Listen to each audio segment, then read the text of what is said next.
এই শোনো না, বলছি কি, আমি যদি মরে চাই তুমি কি তাহলে আর একটা বিয়ে করবা? না না, কি বলো তুমি? আমি আর বিয়ে টিয়ে কিছু করব না।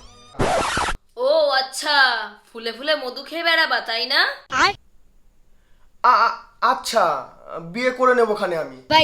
সে তো করবেই, তুমি তো আমার মরার অপেক্ষাতে আছো তাই না? আরে না না গো, আমি কিছুতেই তোমাকে মরতে দেবো না। হ্যাঁ আমি জানি তো, আমি বিছানায় অসুস্থ হয়ে পড়ে থাকবো আর তুমি বাইরে মেয়ে নিয়ে ফুর্তি করে বেড়াবা। কি যে বলো, বাইরে কেন ফুর্তি করতে যাব আমি? আচ্ছা তার মানে ঘরে এনে ফুর্তি করবা তাই না? আচ্ছা মুশকিল তো, ঘরে কেন আনতে যাব আমি? আচ্ছা তার ঘরে গিয়ে তার মানে ফুর্তি করবা? কোন সে সেই রমণী? ও পাশের বাড়ির ঝুমা বৌদি তাই না? আমি কি কিছু বুঝি না নাকি?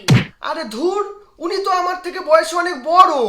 ও আচ্ছা, তার মানে বয়সটাও তাহলে জানা হয়ে গেছে।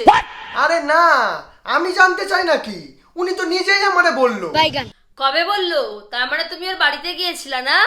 আরে না, সেদিনকে ওনার ফোনটা একটু হ্যাং করছিল। দাদা সেদিনকে বাড়ি ছিল না, তাই আমাকে একটু ডেকেছিল। ও আচ্ছা, ওই দাদা যখন বাড়ি থাকে না তাহলে তুমি তখন ওই বাড়িতে যাও? চরিত্রহীন লম্পট, দাঁড়াও আজই আমি তোমাকে ডিভোর্স দেবো।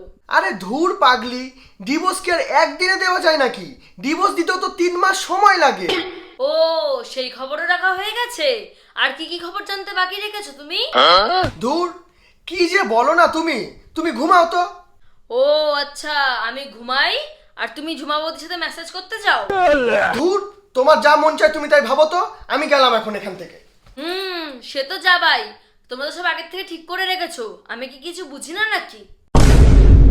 আহা, আমি পারি না আর পারি না, আমি কেন মরি না।